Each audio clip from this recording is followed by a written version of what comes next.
Olá, este vídeo faz parte do ciclo de palestras, um projeto do PET Matemática da UFSC. Nesta palestra, teremos o professor Francisco Caramelo, da UFSC. Fiquem com a palestra e bons estudos!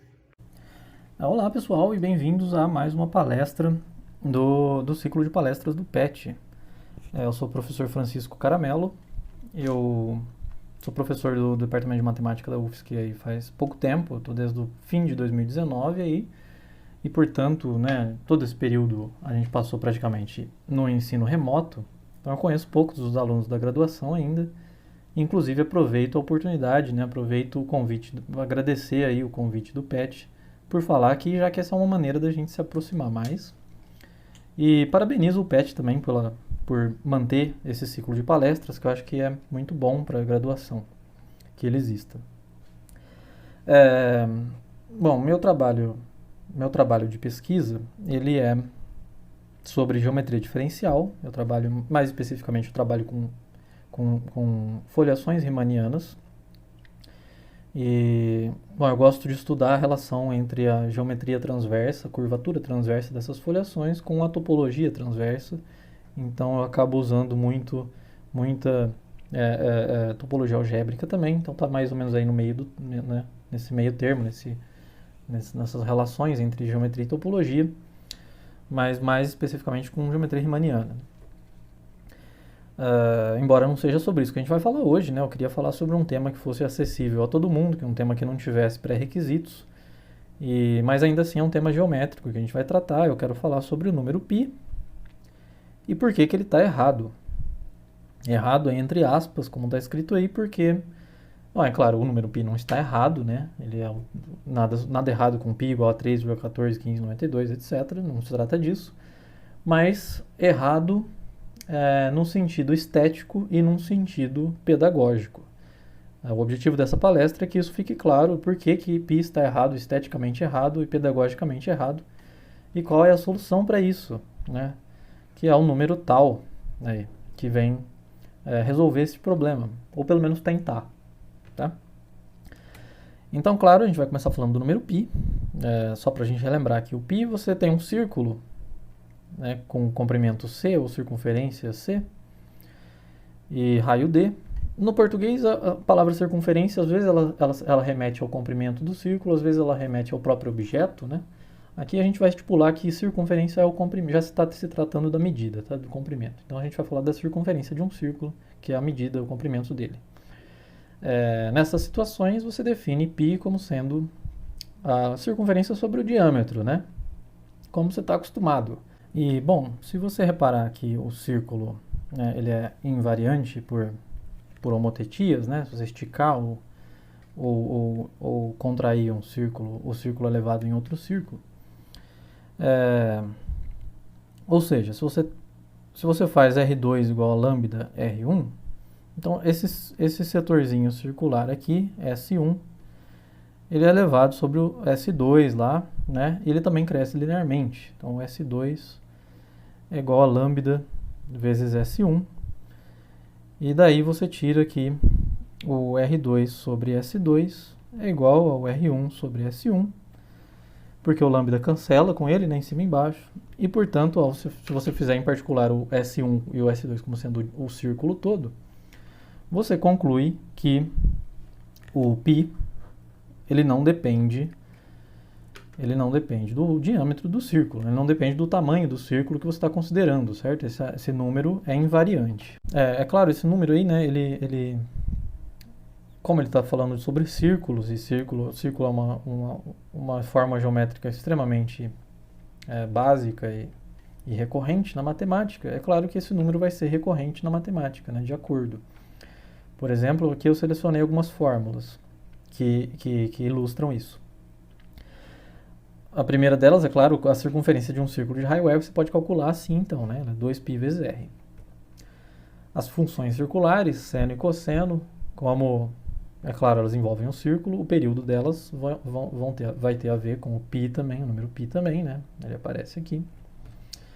Quando você está tratando de raízes da unidade, lá você está trabalhando com números complexos, se você quer saber quais são os números complexos, as raízes enésimas da unidade complexas, você vê lá, usando um pouquinho de teoria dos números complexos, que esses números se organizam, né, sobre o círculo de raio 1, ali dentro do plano complexo, em um polígono regular, né? Eles são os vértices de um polígono regular aí, com o número de lados é o número de raízes, é o n aqui. Então aí são as raízes cúbicas da unidade. Isso tem a ver com a multiplicação de complexos, quando você escreve na forma polar, né? Com norma 1, portanto, é só você somar os argumentos. E, bom, aqui é só para ilustrar, o π aparece aqui também, né? Olha, é claro, já que você está os vértices estão num círculo. Transformada de Fourier, que você está tratando de decompor uma função nas oscilações, né, nas frequências que aparecem nessa função. É claro, frequência tem a ver com círculo e, portanto, é de se esperar que o π esteja envolvido ali também. Aparece o π na transformada de Fourier. Mesmo que você nunca tenha visto transformada de Fourier, não tem importância, tá? A gente não vai usar aqui na palestra. E assim como todas as outras coisas que aparecerem aqui nessa lista, eu estou só ilustrando como o π aparece, né, para todo canto da matemática, ele está por ali. De novo, com análise complexa, quando você está trabalhando com funções de uma variável complexa, você tem a fórmula integral de Cauchy, que te permite calcular o valor da função em um ponto A. Calculando essa integral aí, em torno de um círculo que circunda o ponto que você está interessado, e o π aparece por ali também. A série de Laurent, que também em funções de uma variável complexa, né, que generaliza, né, a série de Taylor do cálculo usual lá. Sabe que a série de Taylor vai de 0 até infinito e a série de Laurent ela começa no menos infinito, né? Ela vai do menos infinito até o mais infinito. E os coeficientes da série envolvem a fórmula de Cauchy e, portanto, o número π também. O teorema de Gauss-Bonnet, agora já na geometria diferencial, relaciona a integral da curvatura de uma superfície com a topologia algébrica dela, com a característica de Euler dela, mas o número π também aparece por ali. Depois eu vou falar mais sobre esse teorema. A função zeta de Riemann, que é aquela função que está intimamente relacionada com a teoria dos números, né, com como é que os números primos se distribuem, que também é um problema em aberto da matemática, e é também o objeto, né, de um dos problemas do milênio, lá, né, do Instituto Clay, lá, que dá $1 milhão para quem conseguir demonstrar, ou dar um contra-exemplo de que os zeros não triviais dessa função estão todos sobre a reta de parte real 2. Então, essa aqui é a reta dos números que tem parte real igual a 2, não, é meio, quer dizer, né?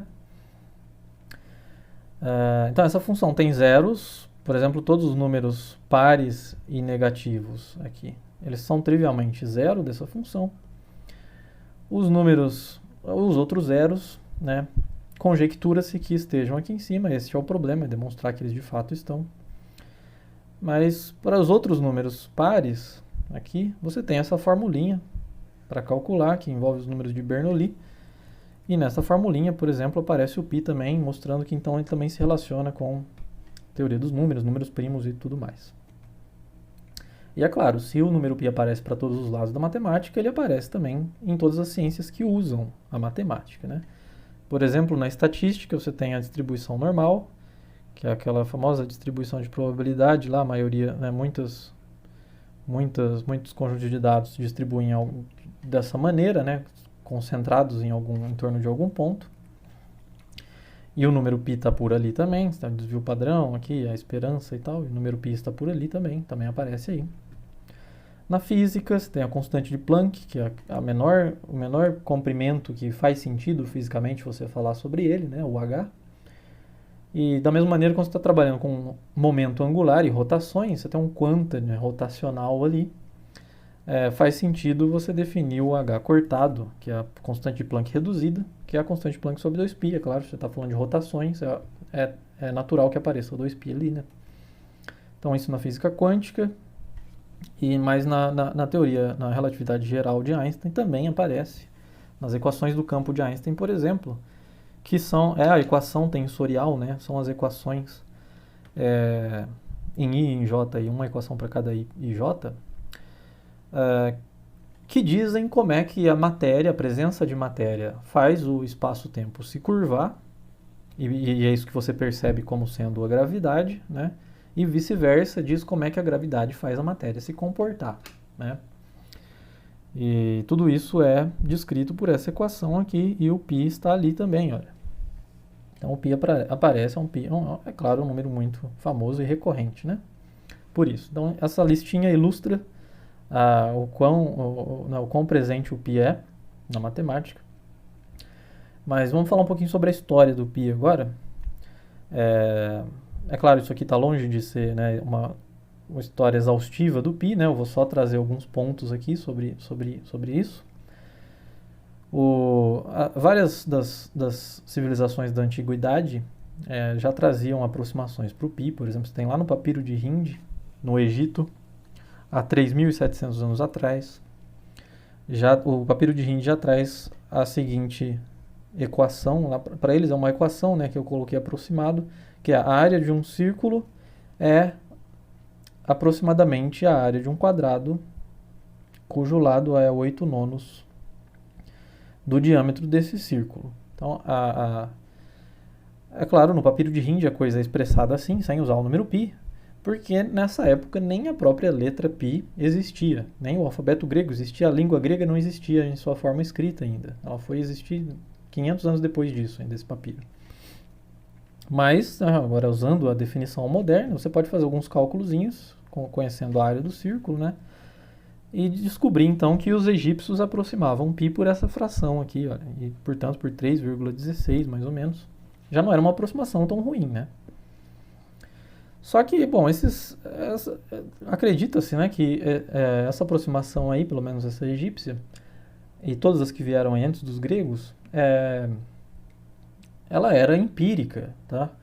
Era medindo círculos, medindo áreas de círculos e tal, mais ou menos ali, estimando, né, e tentando estabelecer qual é a relação, medindo coisas que existem fisicamente, né, círculos que existem fisicamente, é um conhecimento empírico.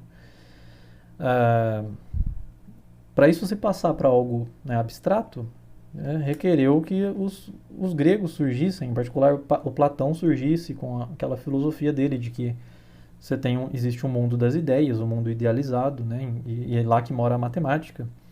Então lá tem um círculo ideal, o círculo que é o círculo, enfim, é só a definição do círculo mesmo, o círculo perfeito, que só é atingível, só é investigável através da razão. E bom, com isso, tendo já agora esse avanço, o Arquimedes foi o primeiro grego, talvez o primeiro, né, matemático a determinar uma maneira de se aproximar π. Agora que também se conheciam já os números irracionais, né, os gregos já sabiam que raiz de 2 não era um número racional, tanto que isso abalou, né, o pensamento pitagórico da época, quando alguém veio e mostrou que a diagonal de um quadrado de lado 1 não é um número racional. Então já se tinha conhecimento sobre esses números irracionais, e o Arquimedes já sabia que ele só podia aproximar o π, né? Mas ele bolou uma maneira de aproximar e ele conseguiu a seguinte aproximação, trabalhando assim, né, com polígonos. Ele inscrevia e circunscrevia polígonos em um círculo, e aí você sabe, por exemplo, aqui, olha, no caso do pentágono aqui, a área do pentágono de dentro, ela é menor que a área do círculo, e por sua vez a área do círculo é menor que a área do pentágono de fora. Então você consegue estimar π assim, né? E trabalhando assim, ele teve a paciência de fazer isso por um polígono de 96 lados, e com isso ele obteve os seguintes limitantes, né, para π, inferiores e superiores. Ó. Então, em particular, ele sabia que os dois primeiros dígitos estavam certos, né? 3,14, ele já sabia disso. Mas ele ainda não usava o π também, para denotar. Depois eu vou falar sobre o uso da letra π para denotar essa constante. Mas nos escritos do Arquimedes, você também vai encontrar C sobre R. Assim, ó. Então, o Arquimedes ele denotava C sobre D, assim, e C sobre R, né? Então, não usava o π. Você também vai encontrar C sobre R, aproximadamente 6 sobre 28. que é a mesma estratégia, mas se você, em vez de medir áreas, você medir comprimentos os perímetros dos objetos aí, né? Você chega naturalmente a algo que envolve o comprimento do círculo e, portanto, do 2π. Né? Se você começar, por exemplo, com o círculo de raio 1, aqui, você envolve ele com um quadrado, por exemplo. Logo, esse quadrado tem lado 2, né? Se o raio é 1. Mas, ao mesmo tempo, você pode aqui dentro colocar um hexágono, assim. Então, você coloca uma pizza dentro de uma caixa mesmo, de pizza. E se é um hexágono, aqui o raio é 1, e cada um desses triângulos, o hexágono é regular, esses triângulos são equiláteros, então o lado do hexágono é 1, portanto o perímetro do hexágono é 6, isso tem que ficar menor do que a circunferência do círculo, que por sua vez tem que ficar menor que o perímetro do quadrado. Então assim você obtém esse tipo de coisa que envolve C sobre R, né? De estimativa que envolve C sobre R. E aqui, já dando o spoiler da palestra, é aqui que está a grande questão, o grande problema. Que, muito embora essa aqui tenha sido a constante circular, digamos assim, né, que tenha se consagrado e que a gente usa até hoje, eu quero argumentar com vocês aqui, convencer vocês de que essa aqui, sim, que deveria ser a constante certa, a constante circular correta. Essa que é a constante circular correta, é esse número que a gente deveria usar. É 2π, o 2π que a gente usa, o π que a gente usa, né? 2 vezes ele. Tá? Mas isso vai ficar claro, né, mais tarde. Primeiro eu vou continuar falando da história do π e depois eu argumento o porquê disso. Mas já vou deixar o spoiler aqui para você já ir se acostumando com essa ideia. Bom, a gente tem mais alguns fatos aqui, algumas aproximações. Você tem esse texto hindu, Satapatha Brahmana, não sei se essa pronúncia é correta, de 500 a.C. Ele é um texto sagrado do hinduísmo, mas ele tem uma parte que é astronômica, e nessa parte astronômica é usada essa aproximação de π aí. Também está próximo, né, 3,139. O Ptolomeu, que era matemático grego também, já posterior ao Arquimedes. Eu falei Arquimedes aqui, eu falei Euclides. Se eu falei Euclides, me perdoa, é para ser Arquimedes, tá? Ptolomeu, que já é posterior a Arquimedes, 150 a.C., usava π aproximadamente essa fração aqui, que dá 3,14167, está bem mais próximo, né? Os chineses também tinham ótimas aproximações. Já agora, depois de Cristo, 263 a.C., o Liu Hui tinha esses limitantes para π. Veja que está bem próximo também. Um sucessor dele, Zhu Shongzi, de 450 depois de Cristo já, ele usava esta fração para aproximar π. E veja que já está certo até a sexta casa aqui. Então, por isso, de fato, essa fração é a fração que melhor aproxima π, desde que você esteja usando numeradores e denominadores com até 5 dígitos. Né? Mesmo que você use mais dígitos, além de 3 até 5, a que melhor aproxima é essa aí, de 3 dígitos, 355 sobre 113. E bom, vamos dar um salto de mais de 1000 anos aqui, né, 1150 anos. Lá para a Holanda, o Ludwig von Coulen, ele conseguiu calcular, ainda usando o método de Arquimedes, de colocar polígonos, de circunscrever polígonos no círculo, calculou as 35 primeiras casas do número π corretamente. Mas, para isso, ele precisou trabalhar com um polígono de nada mais, nada menos que 2 elevado a 62 lados. Tá? E isso aí dá mais ou menos um pouco mais de 4,5 quintilhões de lados. Tá? Então não é de se espantar que ele tenha levado 25 anos para fazer todos os cálculos. Tá? E isso mostra também que esse método do Arquimedes, ele não é bom porque ele converge muito lentamente, né? Você precisa fazer uma quantidade astronômica de cálculos para você conseguir um resultado aí muito humilde, né? 35 casas decimais só de π. Mas, bom, ali em 1600, ali já está surgindo Newton, Leibniz e com eles o cálculo, né? E com o cálculo novas maneiras de se calcular π, de se aproximar π.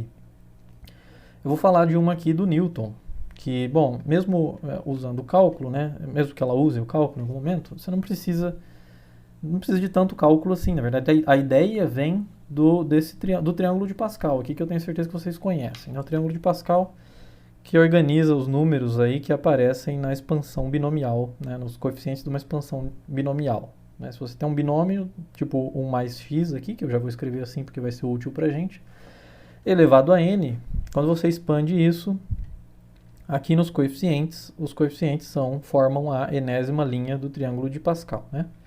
Eles estariam aqui. Bom, o que o Newton pensou? Ele conhecia esse teorema, né, da expansão binomial e ele pensou o seguinte, olha, por que eu tenho que parar num n natural? Por que isso só vale para um n natural? O que acontece se eu jogar n igual a menos 1 aí, por exemplo, um n negativo? E ele tomou essa atitude bastante otimista, né, e simplesmente substituiu n igual a menos 1 aqui nessa fórmula e fez as contas. Mas fazendo isso, portanto, você está calculando 1 sobre, né, 1 mais x. E aí ele verificou que aí você obtém uma soma infinita, daí nesse caso, né, desse lado. Porque substitui n igual a menos 1 aí nessa expressão desse lado aqui. Ignorando que ela termina aqui, né, nesse termo aí comum. Bom, aqui o 1 se mantém aí, né? O n você trocou por menos 1. Aqui aparece menos 1 vezes menos 1 dá menos 2. Isso dá 2, que cancela com o 2 fatorial aqui de baixo. Então te sobra só 1 aqui. O próximo termo vai ser menos 1 vezes menos 2 vezes menos 3. Ou seja, n vezes n menos 1 vezes n menos 2 da fórmula, né? Dividido por 3 fatorial. Isso aqui dá menos 3 fatorial, que cancela com o de baixo, então dá menos 1, que é o menos 1 que aparece aqui. E assim por diante. Só que a soma agora ela nunca termina, porque ao contrário de quando você está somando um número natural aqui em cima, deixa eu apagar um pouco disso aqui. Ao contrário de quando você está somando um número natural aqui em cima, que pela natureza da fórmula, né, n vezes n menos 1 vezes n menos 2... menos 2, etc.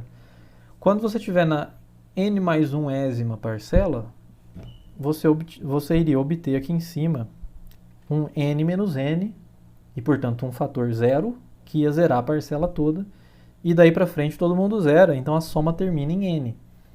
Agora, se você está fazendo n igual a menos 1, e todos os outros números aqui são negativos também, esse número só vai ficando cada vez mais negativo, né? Então, essa soma agora ela nunca termina.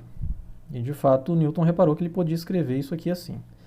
Sem se preocupar com convergência, nem nada disso, tá? Simplesmente fez o cálculo formal ali e verificou isso.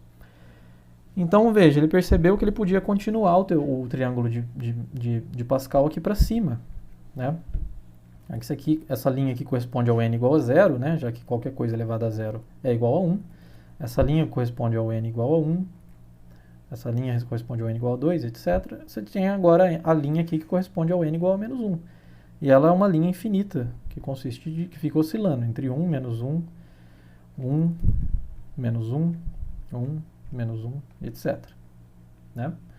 E veja, aquela propriedade que o triângulo de Pascal tem, de que um número ele é a soma dos dois números que estão imediatamente acima dele, ela se mantém aqui assim, né? Se você somar esses dois caras aqui, você obtém um zero, e o padrão se mantém aqui. 1 mais 0 é o 1 que está ali embaixo. Né? Se você tentar continuar o padrão aqui, você repara que essa diagonal aqui toda tem que ser 0, certo? E o padrão se mantém aqui, olha. Esse 1 menos 1 soma para 0, 1 menos 1 soma para 0, então aqui você vê que tudo aqui tem que ser 0 desse lado. O mesmo raciocínio te leva a concluir que tudo tem que ser 0 desse lado aqui também, essa diagonal aqui toda tem que ser 0. Mas aqui você obteve essa linha interessante aí, que é menos 1, 1, menos 1. E você pode continuar, o Newton continuou, ele falou, olha, y eu vou aplicar para n igual a menos 2. Substitui n menos 2 aqui na fórmula e faz as contas, você obtém outra linha aqui para cima, que é a linha 1, menos 2, 3, menos 4, 5, menos 6 e assim por diante. E, de novo, você obtém esses números aqui ou substituindo aqui na fórmula e eles continuam, ou simplesmente verificando o padrão, porque eles continuam satisfazendo o padrão. Olha. 1 menos 2 soma para menos 1, menos 2 com 3 soma para 1, 3 com menos 4 soma para menos 1 e assim por diante. Então você pode continuar, você faz isso para todo n negativo aí agora. Então, você vai obter outra linha aqui, por exemplo, menos 3, 1, menos 3, 6, menos 10, 15 e assim por diante.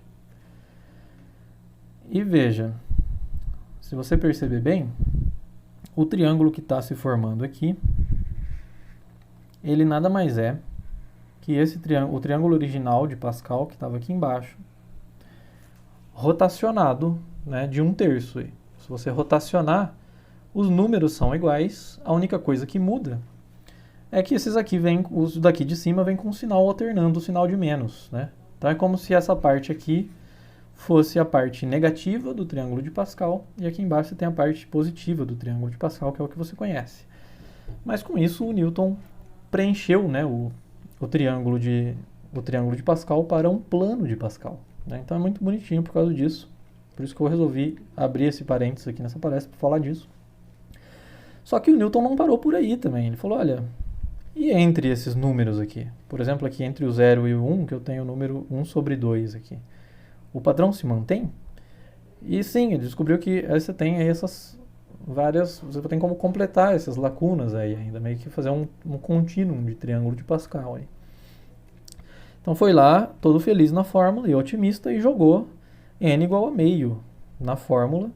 E aí você obtém de novo uma série infinita e calcula, faz as contas ali dos coeficientes, você vai chegar nessa série aqui. Então agora você tem uma maneira de expressar a raiz de um binômio, né, como uma série infinita. De novo, sem se preocupar com a convergência da coisa, a análise, nem nada disso. Em particular, você tem, olha, um jeito agora de aproximar raízes, né? A raiz de 3, que é um número que a princípio você não sabe calcular, você pode escrever o 3 como sendo 4 menos 1 elevado a meio, né? A raiz de 3, 4 menos 1 elevado a meio. Aí você pode fatorar esse 4 aqui. Fatora o 4, vai te abrir 4 vezes 1 menos 1/4. Aí você pode tirar esse 4 que você fatorou da raiz, ele sai como um 2 aqui. E agora aqui dentro você tem algo desse tipo, né? Substitui x igual a menos 1/4 na fórmula. E assim você obtém uma série que calcula a raiz de 3 para você. E de fato aqui só com 3 termos você já está ali mais ou menos em 1,80 e pouco, você já está próximo do valor real de 1,73 e tal. Bom, raízes interessam bastante para a gente, né, no nosso caso, porque se você escrever o círculo ali, né, no plano cartesiano, como sendo a coleção de pontos que satisfazem a equação do círculo, né, x² mais y² igual a 1, se você tenta isolar o y, aí você chega que o y é mais ou menos a raiz de 1 menos x², certo? Ou seja, vamos pegar a parte positiva aí. Se você escrever, você consegue escrever a parte de cima do círculo aqui em função, né, de x. Daí como sendo 1 menos x². Mas agora você tem um binômio aqui, olha, dentro de uma raiz. Então você tem uma maneira de escrever essa função de duas formas diferentes, né? Você pode escrever ela assim, como a gente escreveu ali, ou assim, trocando esse x por menos x² aqui na fórmula e calculando, vendo ao que você chega a essa série. O que você pode fazer agora que você expressou essa coisa de duas maneiras diferentes, essa função? Você pode pegar e integrar dos dois lados. E agora aqui a gente precisa usar cálculo. Então, integra dos dois lados. Por exemplo, integra de 0 até 1 dos dois lados. Então, se está o círculo ali, você expressou a parte de cima do círculo como y em função de x, está integrando aqui o x de 0 até 1, você vai calcular a área aqui debaixo do gráfico, né? Que tem que, portanto, que ser π sobre 4, certo? Você já sabe que tem que ser π sobre 4, mesmo sem integrar, porque é 1/4 da área do círculo de raio 1, né? Mas tudo bem, você pode calcular essa integral aqui usando o cálculo, e o que você sabe, né, lá do cálculo. Só que para isso você tem que fazer uma substituição trigonométrica, aí vai aparecer um cosseno ao quadrado aí dentro, e aí você integra, vai ter um seno, e aí você usa a relação que o seno tem com o número π, e vai te sair π sobre 4 diretamente, né, o cálculo dessa integral. Tudo bem, tá certo, mas isso não te ajuda a calcular o π. Né? O que te ajuda a calcular o π é a outra integral, porque agora esse lado aqui está integrando uma série, e você integra da mesma maneira que você integra polинômios, né? Integra a série termo a termo, né, usando o teorema fundamental do cálculo e as primitivas e tal. Isso aqui é essa expressão que está aí dentro, uma nova série, calculada em 1 menos ela calculada em 0. Mas como todo mundo tem x, o 0 não contribui para nada e é só você calcular isso aí, fazer x igual a 1. E assim você obtém uma série que calcula π. Né? Você pode até jogar o 4 aqui, multiplica tudo por 4. Essa série calcula π. E a vantagem é que essa série calcula π muito mais rapidamente. De fato, aquele trabalho do von Kühlen lá, que ele levou 25 anos, aqui para calcular os 35 primeiros dígitos, se você for calcular na mão, usando essa série aí, você vai conseguir fazer isso em questão de dias. Tá? Então, o Newton reduziu um problema de 25 anos para um problema de 2, 3 dias, com este método, né? E aí, claro, com o advento do método e tal e tudo mais, e com séries de Taylor e tal, surgiram várias outras séries para se aproximar a π. O Leibniz tinha sua série, os irmãos Bernoulli e tudo mais. Não vou entrar em todos esses detalhes aqui, vou só citar mais alguns recordes. O Yuri Vega, por exemplo, em 1789, calculou 126 casas decimais corretamente. 100 anos depois tem o William Shanks, que subiu esse número para 527 casas decimais. Depois, já em 1910, você tem o Ramanujan, que é um matemático indiano que tinha essa facilidade enorme para lidar com séries, né?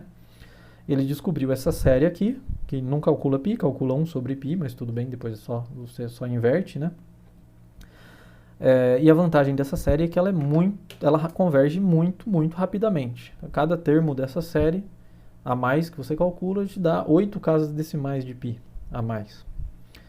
Então, por isso, inclusive, essa série foi muito usada para se aplicar depois em algoritmos computacionais, para implementar isso em computadores, né, e se calcular π usando computadores. Geralmente os programas da época, pelo menos ali depois de 1950, quando começaram a surgir os computadores eletrônicos, né, usavam essa série ou variantes dela para calcular π.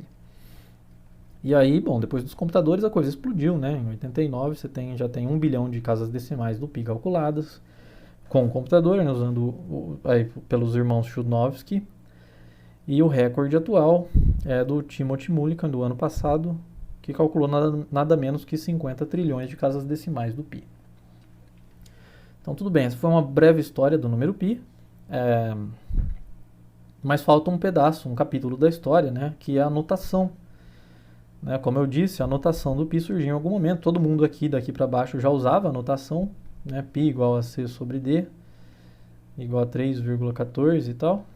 Mas o próprio Newton não usava ainda π. Embora a gente tenha escrito aqui usando π, ele ainda expressava isso em termos de c sobre d só. Ou algo parecido. Então, a notação, ela é acreditada, o primeiro registro histórico que se tem de alguém usando π para denotar essa constante, 3,14, 15,92 e tal, é do William Jones, em 1706, um matemático britânico do país de Gales, na verdade, que foi o primeiro a usar a letra π para denotar o número π. Mas quem realmente popularizou o uso da letra foi o Leonhard Euler. Leonhard Euler, que é o famoso matemático suíço, né? Portanto, falante de alemão. Portanto, é assim que você lê o nome dele, Euler, né?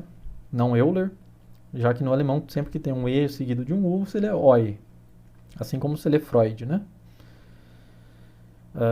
E aqui tem, por exemplo, o Euler, ele foi um matemático muito, muito prolífico, publicou muito, escreveu muito sobre matemática, e sempre que ele estava escrevendo sobre círculos, ele acabava usando a letra π, e foi isso que popularizou o uso da letra π. Então aqui você tem o manuscrito original, a própria letra do Euler ali, escrito à mão, de 1735, e ele está definindo aqui, embora falante nativo de alemão, ele está escrevendo em francês, porque francês era a língua franca da ciência na época, né? Não era o inglês. Então ele está escrevendo em francês aí, e embora esteja um pouquinho difícil de compreender a letra dele, Eu transcrevi o que está escrito aqui para baixo, olha, está escrito aí. Então, ali ele escreve, né? Café pi, la circonférence d'un cercle dont le rayon est égal à 1. Mesmo que você não fale francês, você consegue, se você fala um pouco de matematiquês, você consegue entender o que ele está falando aí, né? Ele está dizendo, seja π a circunferência de um círculo cujo raio é 1. Tem um cara aí na frente que é um pois ou um porquê aí, mas é porque ele está continuando no meio do argumento ali, mas ele está definindo aí π como sendo a circunferência de um círculo cujo raio é 1. Vou ler de novo. Seja π a circunferência de um círculo cujo raio é 1. Cujo raio é 1. Raio. Ou seja, como é que o Euler está definindo π aí? Como sendo C sobre R, né? Ou seja, o π do Euler é o dobro do nosso π de hoje. Então, quem foi o culpado, né? Quem é o responsável por estabelecer e sedimentar o π como valendo 3,14? Bom, os historiadores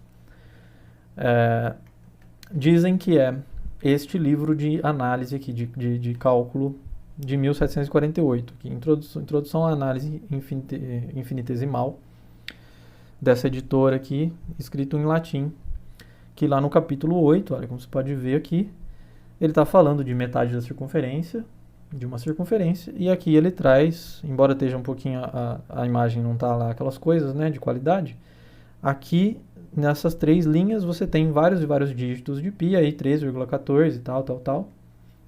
Inclusive um deles não está certo.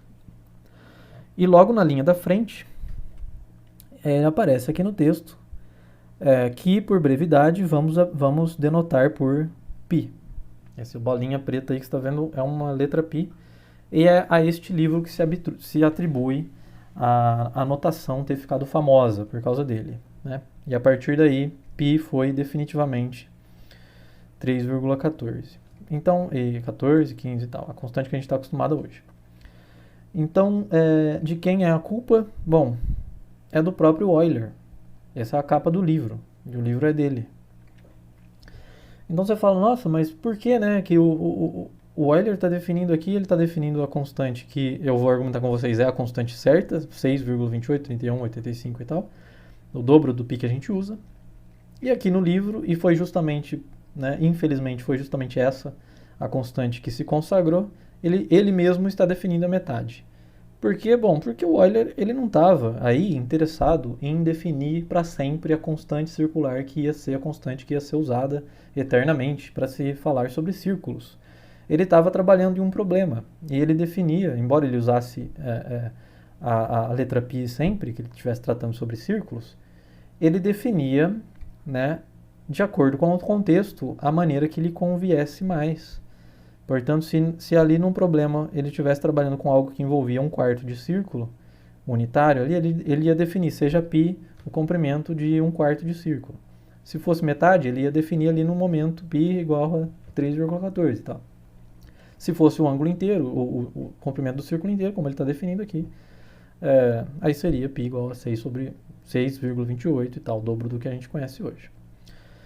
E, infelizmente, esse livro ficou muito famoso e foi aí, a partir daí que todo mundo passou a usar π igual a 3,14.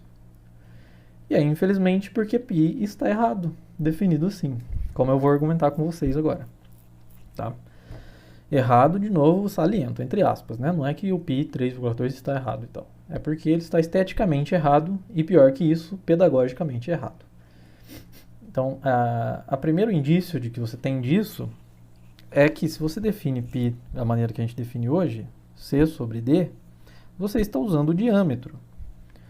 E o diâmetro não é a coisa mais fundamental de um círculo.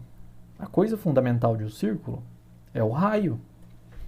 Né? A definição de círculo é, dado um ponto P e um raio R, um número R maior que zero, o círculo de centro P e raio R é a coleção de pontos que ficam a uma distância R do ponto P. Então é o raio que é a coisa fundamental.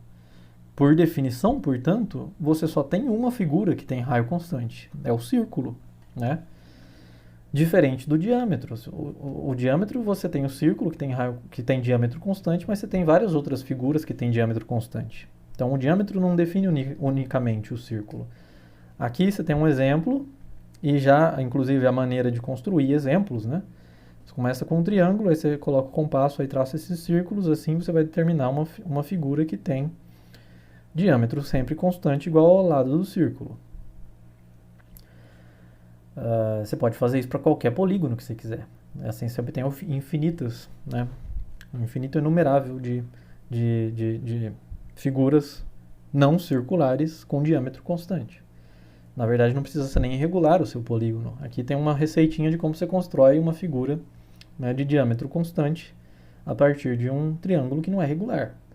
Então você pode variar o triângulo, por exemplo, continuamente. Você tem um contínuo de figuras com diâmetro que não é constante. Quer dizer, que é constante, mas que elas não são um círculo. Aí tudo bem, aí você vai me dizer, olha, mas é só isso então? É só esse o problema? Bom, ele é um problema estético porque isso força ao π sempre aparecer dobrado, né, nas nossas equações. Olha aí. Vamos voltar nas equações que eu ilustrei lá no começo da palestra. O π aparece aqui, mas ele aparece dobrado, né? Aparece duas vezes π. No período das funções circulares, é 2 vezes π que aparece, não é π. As raízes enésimas da unidade, aparece 2 vezes π e não π. Então isso te indica, né, que você está trabalhando com a metade da coisa certa, já que sempre essa coisa que você está trabalhando aparece dobrada nas fórmulas, né? Isso te indica que π é a metade da coisa certa.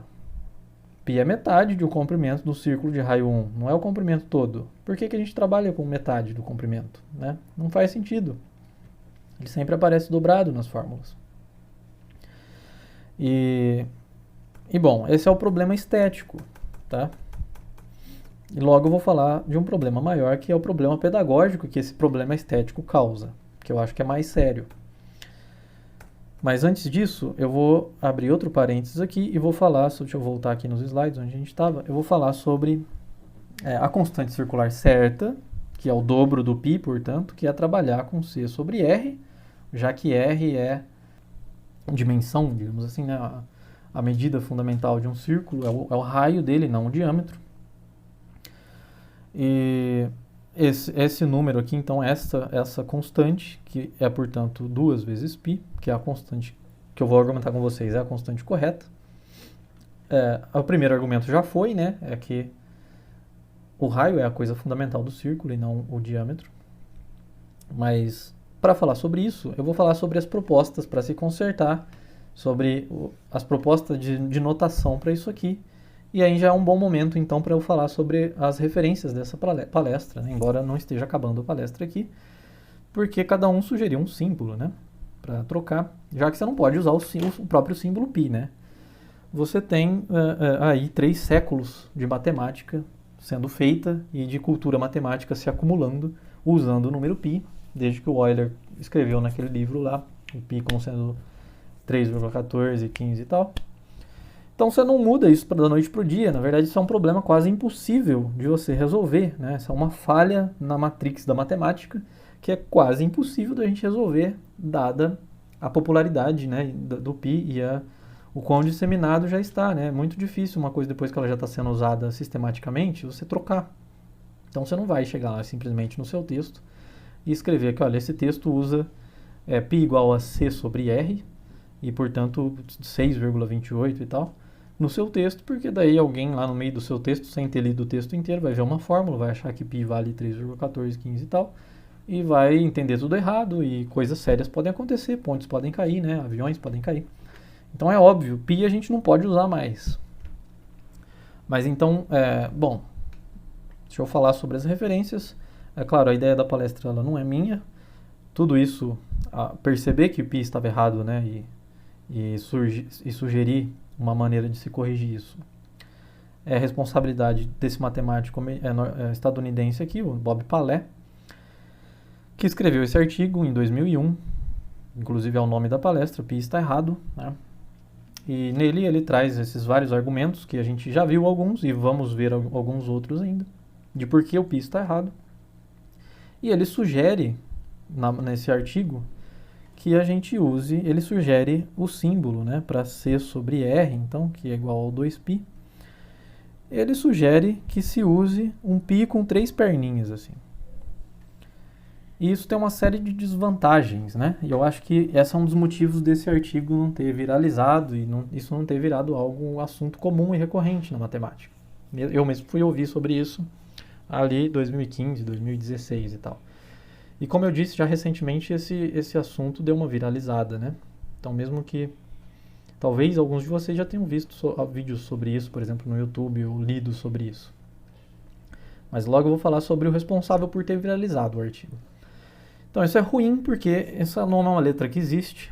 O próprio Bob Palé, para escrever isso aí no artigo, ele teve que criar um macro no LaTeX que pegava duas letras pi e sobrepunha elas assim, de modo que as perninhas aqui se encontravam para se formar um pi com 3 perninhas. Então isso não é uma letra que está disponível, então é óbvio que se alguém está escrevendo ali, está propenso a continuar usando o pi, já que vai ter que criar um tipo, criar uma letra para falar sobre a outra constante. Então essa é uma falha de marketing, né, do Bob Palé. Mas tudo bem, esse artigo ficou por ali, até que em 2010 o Michael Hartwell, esse outro sujeito, ele resolveu tentar popularizar mais esse artigo do Bob Palé. Né? E ele cria esse website e nele ele escreve o manifesto tal, que é a outra parte do título da palestra, e nele ele argumenta que tal, que deve ser usado, a letra tal, letra grega tal, que deve ser usada para denotar esta constante aí, a constante circular correta, né, C sobre R. E bom, e além disso, o Michael Hartwell ele cria vários outros argumentos e várias outras coisinhas legais para tentar começar a criar uma cultura acerca disso, porque é só assim, né, criando uma contracultura que você muda uma cultura, né? Então, se você tem 3 anos de matemática usando o pi, né, com esse problema, não é da noite para o dia que você vai mudar isso, mas aos poucos, quem sabe, né? Então não custa nada tentar. Essa é a tentativa do Michael Hartwell, criando esse website, e de fato a coisa viralizou. Alguns anos depois, canais de YouTube começaram a fazer vídeos, né, dedicados à matemática, começaram a fazer vídeos sobre isso. E no ano passado você tinha muitos e muitos vídeos sobre isso, então é por isso que eu acho que alguns de vocês já viram sobre o assunto. Mas achei que ainda valia a pena falar sobre isso aqui, já que a maioria é em língua inglesa, né, desses canais. E bom, logo eu vou falar dos motivos que o Michael Hartwell dá para usar o número pi, quer dizer, usar a letra tal para denotar a constante. Outra referência é esse canal excelente do YouTube sobre matemática, que é o Triblu One Brown. Tem sempre assuntos muito legais e as animações são fantásticas, assim. Então eu sugiro muito que vocês dêem uma olhada nesse canal. E é dali foi dali que eu tirei aquelas imagens sobre aqueles textos originais do Euler, que eles foram lá na biblioteca da cidade natal do Euler, lá na Suíça, para pegar aqueles documentos e tal, e digitalizar. Então esse canal é muito bom, recomendo. E também o Veritasium, que é um canal que não é só sobre matemática, né? Ele fala sobre ciência em geral, mas também às vezes fala sobre matemática. Em particular, aquele método de Newton de aproximar o π lá é de um vídeo deles que eu tirei. Então também recomendo. Mas tá, então por que usar o número tal? Então a primeira coisa é que tal é a primeira letra da palavra tornos em grego, que significa girar, né?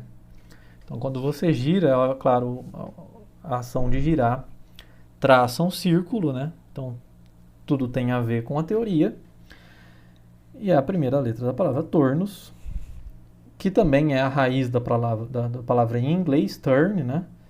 E em inglês tem ainda mais essa vantagem de tal ser a letra do alfabeto grego que corresponde ao T romano que a gente usa. Então a língua franca da matemática, né, que é o inglês hoje, é a primeira letra da palavra turn também, então faz sentido. O tal também se parece com o pi, assim como o pi de 3 perninhas do Bob Palé, né? O tal é um pi com uma perninha só. Mas o pi, ao contrário do pi com 3 perninhas, o tal ele é acessível, né? Sempre que você tem acesso ao pi, seja lá se você está digitando em algum computador ou seja lá como for, Você tem, então, o alfabeto grego à sua disposição, então você tem o tal também lá. Então é tão fácil você usar o pi quanto usar o tal, certo? Então ele é acessível, tem essa grande vantagem. E olha, a própria igualdade aí, se você pensar que isso está considerando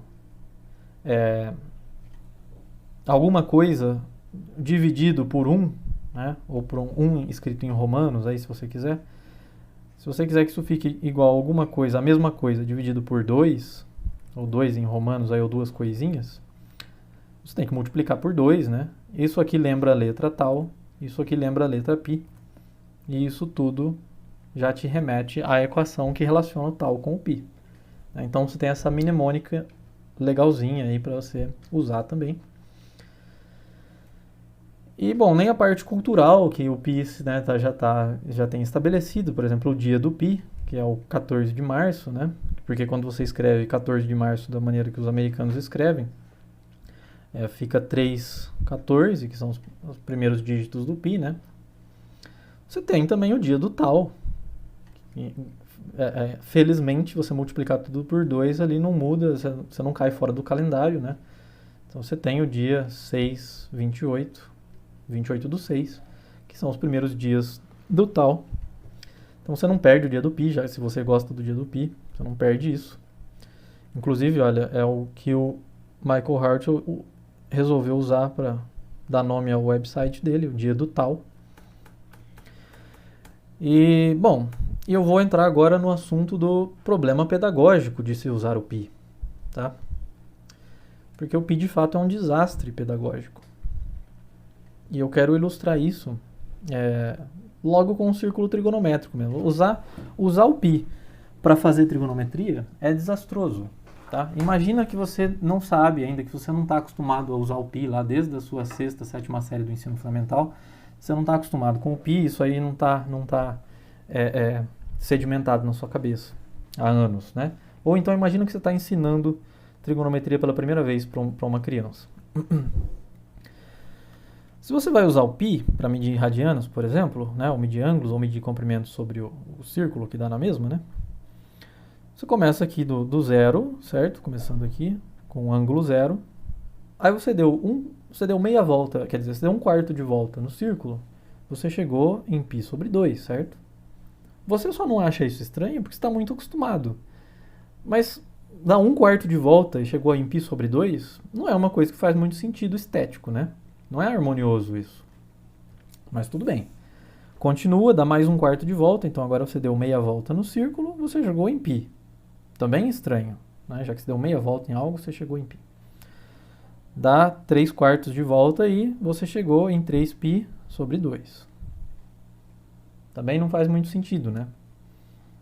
3π sobre 2 não tem a ver com 3/4 de volta. E completou a volta, você chegou em 2π. E aí está o fato de que π é metade, né, do comprimento do círculo de raio 1. Π é este comprimento aqui, olha, né? Portanto, é metade do que interessa, certo? Se você está trabalhando com um círculo, você quer medir o círculo todo. Você quer que a sua unidade seja o comprimento do círculo inteiro, né? Porque se você definir assim, aí você começa do zero aqui, você deu 1/4 de volta no círculo, você chegou em tal sobre 4. Você continuou, você deu meia volta no círculo, você chegou em tal sobre 2. Agora você está usando a unidade certa, tudo fica harmonioso. Você deu 3/4 de volta no círculo, você chegou em 3 tal sobre 4. Você deu uma volta completa no círculo, você percorreu tal, né, em volta do círculo, ou você girou tal radianos. One tal, né? Um tal, one turn. Uma volta completa em volta do círculo. Tudo faz mais sentido, certo? Se você quebrou aqui o círculo em 1/8, percorreu 1/8 do círculo, não é π sobre 4, né? É tal sobre 8. Faz muito mais sentido, certo? Imagina como teria sido mais agradável você aprender trigonometria se você estivesse usando o tal e não o π, né? Imagina, numa analogia, se você estivesse aprendendo aritmética, só que ao invés de aprender aritmética ou teoria dos números, que seja, usando o 1 como unidade, você estivesse usando o número meio.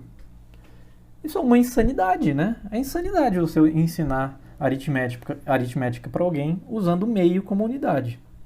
Então, por que a gente acha insanidade ensinar aritmética usando o meio como unidade, mas a gente não acha insanidade ensinar a trigonometria usando o π como unidade? Já que o paralelo é claro, né? O tal é a unidade correta, certo? E não o π. O π é metade da coisa que interessa. Então, isso só não é questionado, de novo, porque está sedimentado e todo mundo aprende isso lá na sexta, sétima série, nunca mais questiona, porque você já aprendeu assim e você nunca vai revisar isso, ter essa atitude revisionista da matemática. Mas veja, de fato, como as próprias fórmulas indicam, todas aquelas fórmulas lá vão ficar muito mais bonitas com o tal, né, no lugar do π. Vamos ver, ilustrar isso de novo, mais uma vez agora com o gráfico da função seno, por exemplo. Ou pega uma função circular que você preferir. A função seno, você deu a volta no círculo, aí ela passa a se repetir, né? Ela é periódica. A partir daqui, o gráfico é uma cópia transladada, certo? E aqui, bom, é um período do seno, portanto, né? Período que a gente costuma denotar com a letra T, que convenientemente, né, é a versão romana da letra tal. Então, se fosse assim, se eu estivesse usando tal seria o período da função seno, assim como da função cosseno das funções circulares. Tal seria o período. Então, metade do período seria tal sobre 2. 1/4 do período seria tal sobre 4. Ou seja, tudo muito mais harmônico, né? Diferente de quando você usa π, né? Π você tem que lembrar que aqui é 2π, então aí você tem que lembrar que você está em π aqui, que aqui é π sobre 2. E a coisa tem uma certa dissonância cognitiva aí, né? Parece que tá uma harmonia que não tem uma coisa que não está casando. E de fato, não está, porque você está usando a unidade errada. Você está usando metade da unidade. Isso não faz o menor sentido pedagógico e muito menos estético. Então eu vou fundamentar mais ainda esse ponto com aquela equação, a mais bela equação da matemática, que eu estou colocando aqui entre aspas, porque eu não acho que seja, e eu vou argumentar por quê. Mas vamos revisar, né, de onde ela vem, lembrando da identidade de Euler, essa bela identidade que relaciona a função exponencial complexa com as funções seno e cosseno, né? Ela te diz o seguinte, olha, você tem aqui t vezes i corresponde à cópia dos números reais, né, que você tem vertical ali no plano complexo, certo? É esse cara aqui que a gente vai denotar por i vezes r, que é o conjunto dos números imaginários puros, né? Quando você exponencia isso, a fórmula te diz que a exponencial pega esta reta aqui e enrola ela em um círculo, certo?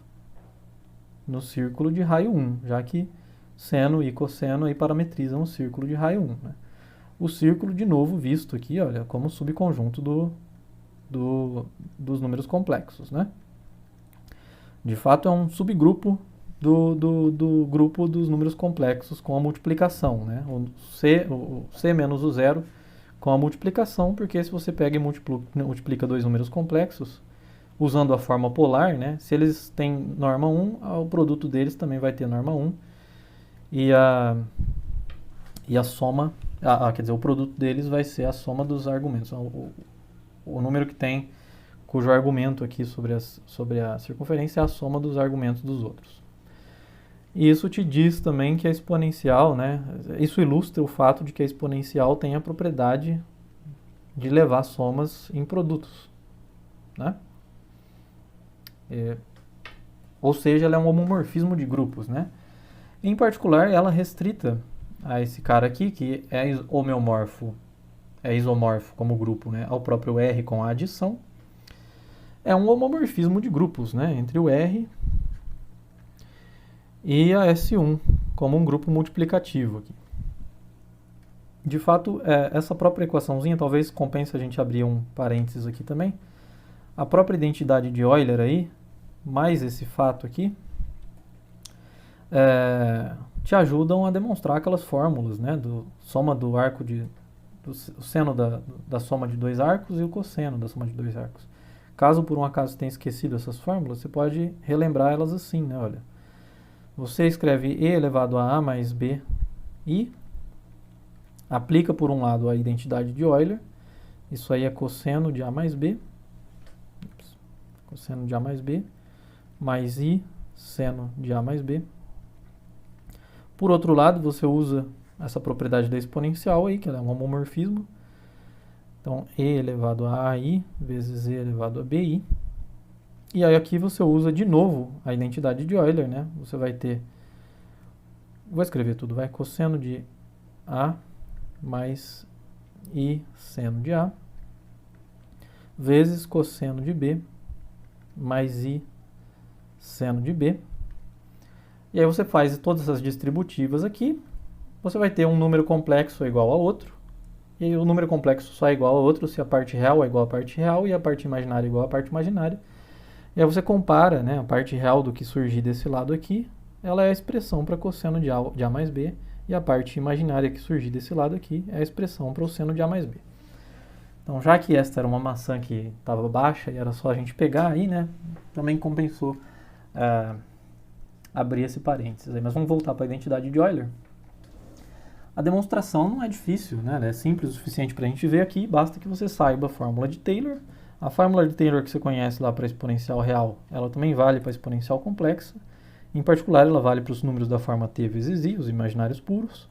Então é só você substituir t vezes i na expressão da exponencial ali, da fórmula de Taylor da exponencial.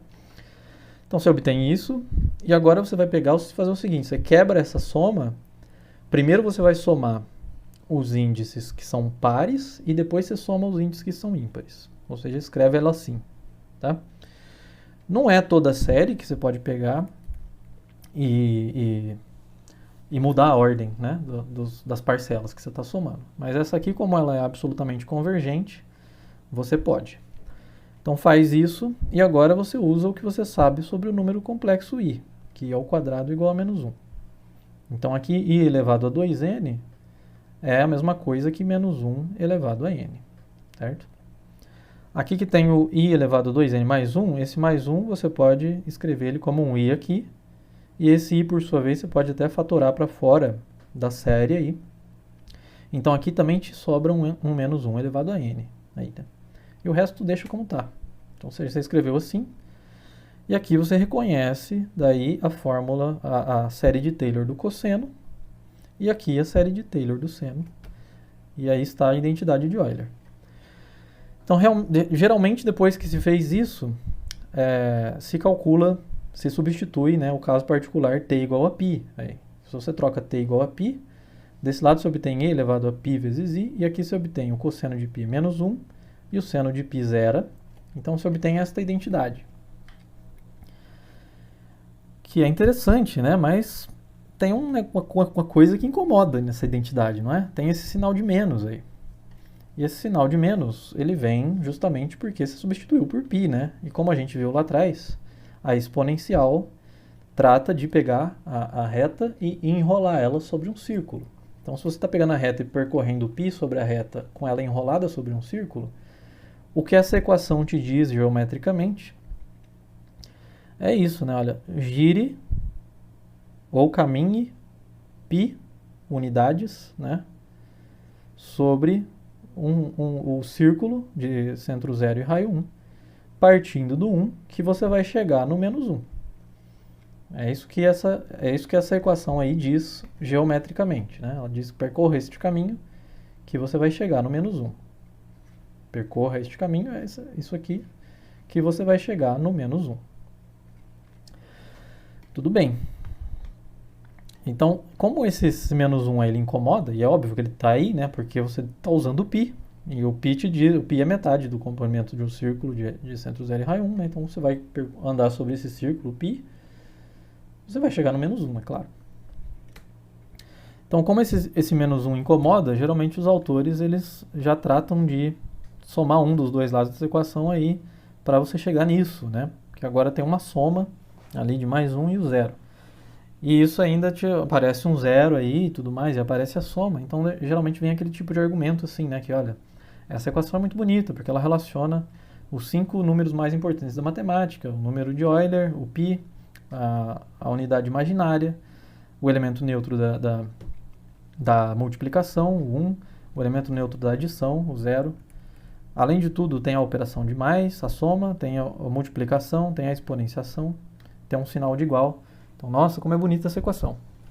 De fato, é muito interessante você ter uma equação relacionando tudo isso. Mas, de novo, vamos ver o que essa equação te diz geometricamente. Ela te diz, olha, percorra π sobre um círculo de raio 1, depois ande 1 para a direita, que você vai chegar no 0. É isso que essa equação te diz geometricamente.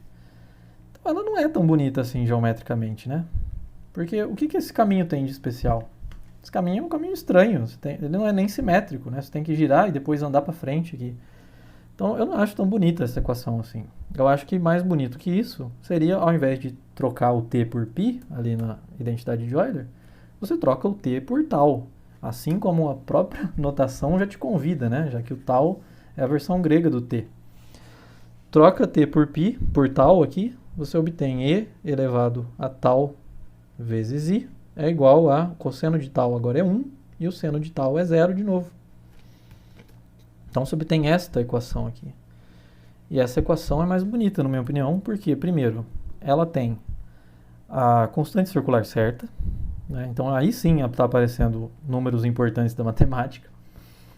E o que ela te diz geometricamente é mais bonito também. Porque ela está te dizendo, olha, percorra tal sobre um círculo, ou então dê uma volta completa, que você vai chegar no ponto de partida. Isso é tão bonito, né, que é quase uma tautologia.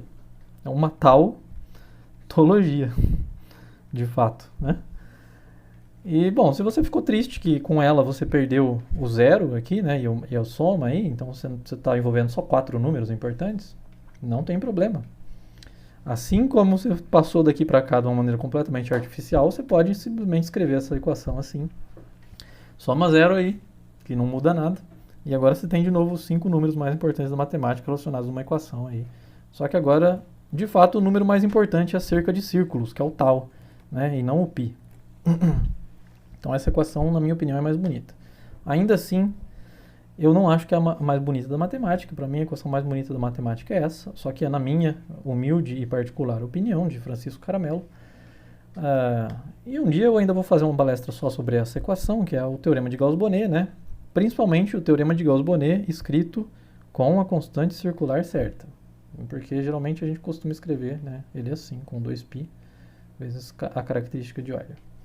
Talvez eu possa dar uma palhinha aqui de porque eu acho ela tão bonita, né? Abrir mais um parênteses na palestra. Eu acho ela bonita por causa do seguinte, olha, o número k aqui, essa coisa que está sendo integrada, é a curvatura da superfície S. Então S é uma superfície, você pode pensar uma superfície dentro do R3 mesmo, vamos pensar um toro, por exemplo. E a curvatura é um número local, né? Ele se interessa só pela... Para cada ponto você tem uma curvatura, né? E essa curvatura ela se interessa só pela geometria da superfície ali perto desse ponto. É local e é uma maneira quantitativa de você marcar o quanto que a superfície curva ali perto daquele ponto. Quer dizer, se ela é muito curvada ali, esse número é grande, e se ela é pouco curvada, se ela parece mais com um plano ali perto daquele ponto, essa curvatura é pequena. E mais ainda, tem uma parte qualitativa, que é a seguinte, neste número, né? Se esse número, perto desse ponto aí, digamos aqui, a curvatura, a superfície, ela curva para o mesmo lado, digamos assim, a superfície toda fica para o mesmo lado de um espaço tangente ali, esse número é positivo, e se ela se curva em direções opostas, assim, como é o caso de um hiperboloide, né? De um paraboloide hiperbólico, quer dizer, a sela, né? Que curva em uma direção aqui, em um sentido ela curva para uma direção, em outro sentido ela curva para outra direção. Ou como acontece aqui nesse ponto do interior do toro, aqui, olha, aqui nessa direção ele curva para um lado e na outra direção perpendicular a ela curva para o outro. Ali nesse ponto a curvatura é negativa. E quando você integrar tudo isso, você vai obter mais ou menos como se fosse a curvatura total ou a média, né, digamos assim, de todas essas curvaturas em todos os pontos. Se integrar sobre a superfície toda. E o teorema, ele é bonito porque ele diz que isso aí, esse número que você chega quando você integra essa função, curvatura sobre a superfície toda, ele é a característica de Euler a menos, né, da constante circular. E a característica de Euler, por sua vez, ela é um número totalmente combinatório, um invariante que se obtém de uma maneira completamente combinatória a partir da sua superfície. Ou combinatória, ou mais geralmente via a topologia algébrica dela, né? Pode ser você calcular a homologia da superfície. Aí você olha para o posto desses grupos, H0, H1, H2 de S e tal. Mas como eu não quero entrar em detalhes aqui, né? Topologia algébrica, vamos falar desse número de uma outra maneira, que é mais acessível. Que é o seguinte, você pega a sua superfície, aí você decompõe ela em triângulos da maneira que você preferir. O importante é que sempre tem um jeito de você fazer isso. Decompõe a superfície toda em triângulos, e aí você faz a conta que o Euler faz lá para polígonos, né? Conta o número de vértices menos o número de arestas mais o número de faces. Isso vai te dar um número que você denota por característica de Euler de S. Dependendo da topologia de S, dependendo de como é que a S se conecta com ela mesma, né? Por exemplo, aqui depois que você der a volta aqui nesse buraco do toro aqui, essas arestas, esses triângulos, eles vão se colar de alguma maneira específica, e esse número vai ser um invariante da sua variedade também, da sua superfície, quer dizer. E o teorema é bonito porque desse lado você tem um objeto que é geométrico, geometria, portanto. A curvatura ela é obtida considerando a diferencial de uma certa função, então é geometria mais análise.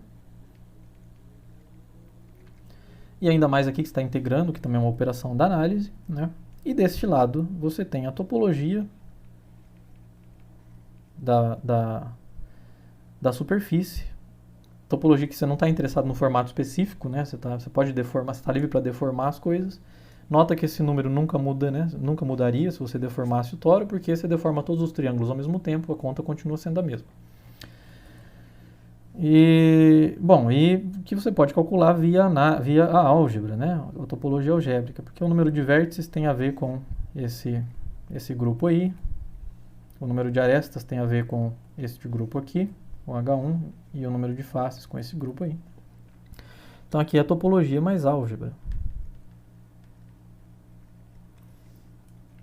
Então você tem as 4 áreas da matemática, todas relacionadas em uma só expressão, em uma só equação. Então eu acho isso aqui muito mais bonito do que a equação de Euler, né? Também do meu ponto de vista de geômetra, é claro que eu ia achar isso aqui mais bonito, né? E tudo isso, no meio de tudo isso ainda aparece a constante circular ali, tá? Então o número tal ali, a constante circular certa. Mas tudo bem, um dia a gente grava uma palestra só falando sobre essa equação. Vamos voltar para a questão do π e do tal, e por que o tal é superior, é melhor do que o π. O último prego no caixão do π que a gente vai colocar é falar sobre a área do círculo unitário, tá? Porque a esse ponto, talvez você esteja com esta equação na sua cabeça, né? Você está pensando assim, olha, mas a área do círculo unitário não, a área de um círculo qualquer é dada por essa fórmula aí, né? Π vezes r ao quadrado, π vezes o raio ao quadrado. E o π aí aparece sozinho. Então o π, essa fórmula põe em xeque um pouco, né? Aquele meu argumento de que todas as fórmulas em que aparece o π vem acompanhado, vem dobrado, né? Vem acompanhado de um 2 na frente dele. Então agora eu vou falar para você que eu vou te justificar que eu não fui sacana lá no começo da palestra, eu não selecionei lá só as fórmulas que mais me convinham lá para fundamentar o meu ponto, tá? De fato, tem algo que cheira mal com esta equação aqui. Não que ela esteja errada, obviamente que ela não está errada, mas esteticamente ela está errada também. Porque veja, se você escrever A igual a πr ao quadrado, Troca aí, coloca a definição de π aí, em termos das dimensões do círculo, né? Então, ou seja, a circunferência sobre o diâmetro, vezes r ao quadrado. Aí que está o problema, né? Deste lado da equação, você está usando duas unidades de comprimento. Você não está usando uma unidade só, você está usando o raio e aqui embaixo, implícito nesse número π aí, você está usando o diâmetro para medir o comprimento das coisas. Então você está usando duas unidades numa equação. E isso não faz muito sentido estético, né? Se você pensar. O que faz sentido é que você use uma unidade só, né? Para medir as coisas. Ou seja, que você ou troque esse diâmetro e escreva ele em termos do raio, ou que você escreva esse raio em termos do diâmetro. Ou seja, ou isso, se você troca o diâmetro e escreve como sendo duas vezes o raio, depois você pode trocar o c vezes o c sobre o raio aqui é o tal, por definição, né? Então a fórmula fica assim. Tudo bem, é um pouco menos elegante que essa, porque tem esse meio aí na frente. Mas se você faz isso com o diâmetro, ou seja, se você quer escrever em termos de π, que você tem que reescrever, portanto, esse raio aqui em termos do diâmetro, fica pior ainda, porque aparece 1/4 aqui. O que 1/4 tem a ver com isso? Então agora eu vou, por fim, para a gente finalizar, eu vou argumentar com vocês de que esta fórmula, embora apareça esse meio aí, na verdade é muito natural que esse meio apareça aí. Porque isso tem a ver com a natureza bidimensional da coisa, tá? De fato, olha, pensa que você quer calcular a área do círculo com uma integral, né, calculando a área de circunferenciazinhas de largura infinitesimal aí, concêntricas, né? Aí você vai variar todas elas integrando e vai assim calcular a área do disco, a área do círculo. Ou seja, se você deu uma perturbada aqui, né? Se você variou o r um pouquinho, uma quantidade infinitesimal aqui, a área vai variar linearmente de acordo com isso, né? A área vai ser o comprimento do círculo vezes essa quantidade infinitesimal que você variou o raio aí. A variação da área, né? Então agora que você tem essa expressão, você pode simplesmente integrar, né? Usa o teorema fundamental do cálculo. A área é a integral da diferencial da área, né? De 0 até r. A área é a integral do dA.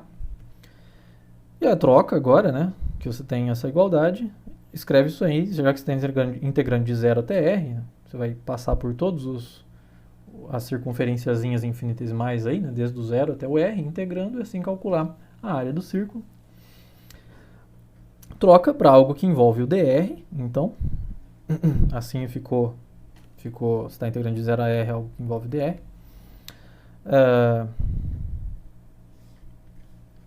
Na verdade, talvez fosse melhor a gente denotar isso aqui com outro r aqui, né? Porque já que o r aqui é uma variável e o r... Vamos colocar rzão maiúsculo aqui em cima. Pensa então que o raio total do disco, do círculo é um r maiúsculo, tá? E aí você pode substituir agora, né? Você sabe que o tal é c sobre r, que você pode concluir daí então que o c é tal vezes r, troca esse c por tal vezes r, então, lembrando aqui de novo que tem que ser um r maiúsculo aqui, tal vezes r aí, né?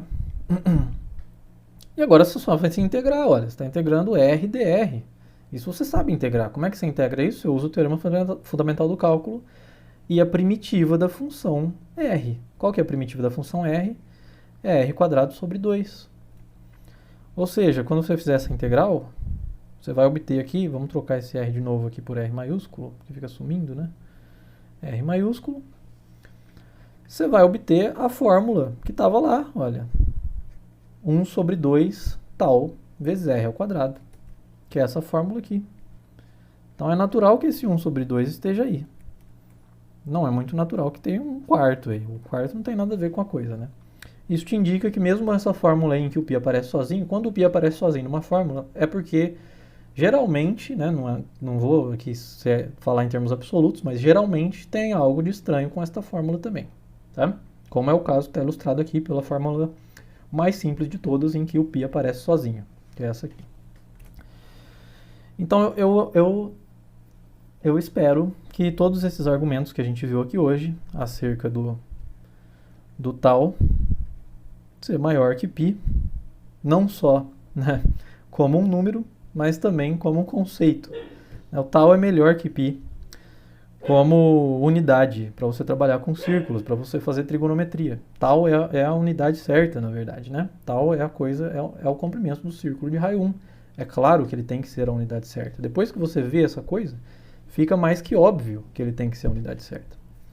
Então espero que esses argumentos sejam o suficiente para que você, aí que viu a palestra, inclusive obrigado por ter visto até o fim, se converta ao taoísmo, que é a nova religião matemática que vai usar, a nova geração que vai passar a usar o número tal ao invés do número π, ao tratar de círculos em geral, principalmente de trigonometria. Né? Porque, como a gente viu, tem vantagens pedagógicas. Se tem vantagens pedagógicas, né, não é só bom que a gente adote o tal, é quase mandatório, né? Por que você vai tornar a matemática mais difícil de propósito? Não tem porquê. Ela só causa evasão, só faz as pessoas não gostarem da matemática, só faz a matemática virar essa coisa mística que a população em geral é o modo como ela percebe, né, a matemática. A matemática tem que ser harmoniosa, tem que ser, né, é da natureza do matemático já querer uma coisa harmoniosa, né, querer uma teoria harmoniosa, ter um senso estético para a coisa. E esses são os argumentos para que você use o tal no lugar do π. Então essa é a minha pequena contribuição acerca deste tópico. Eu espero que consiga converter alguns de vocês para o taoísmo. E bom, você pode fazer o mesmo, né? Quando você estiver formada ou formado, o professor na licenciatura estiver dando aula, é claro que você não vai ignorar o número π completamente e só falar sobre o tal, porque aí você estaria prejudicando seus alunos, né? Já que você tem 300 anos de matemática falando sobre π, e todos os livros que ele abrir praticamente, né, que ele tiver à disposição, vão usar o número π, mas você pode expor o problema para ele, né? Para que na oportunidade certa e no contexto certo, quando fizer sentido, ele use o tal, e assim, lentamente, a gente vá vencendo esse Golias, aí, essa coisa quase impossível de se vencer, que é mudar esse glitch no Matrix da matemática. Mas, bom, é isso, o fim da palestra aqui. Muito obrigado para quem assistiu até o fim. Deixe seus comentários no vídeo, caso tenha alguma dúvida ou algo do tipo. Eu vou tentar acompanhar o vídeo aí mais ou menos, eu posso interagir com vocês via os comentários. E é isso, até a próxima. Grande abraço.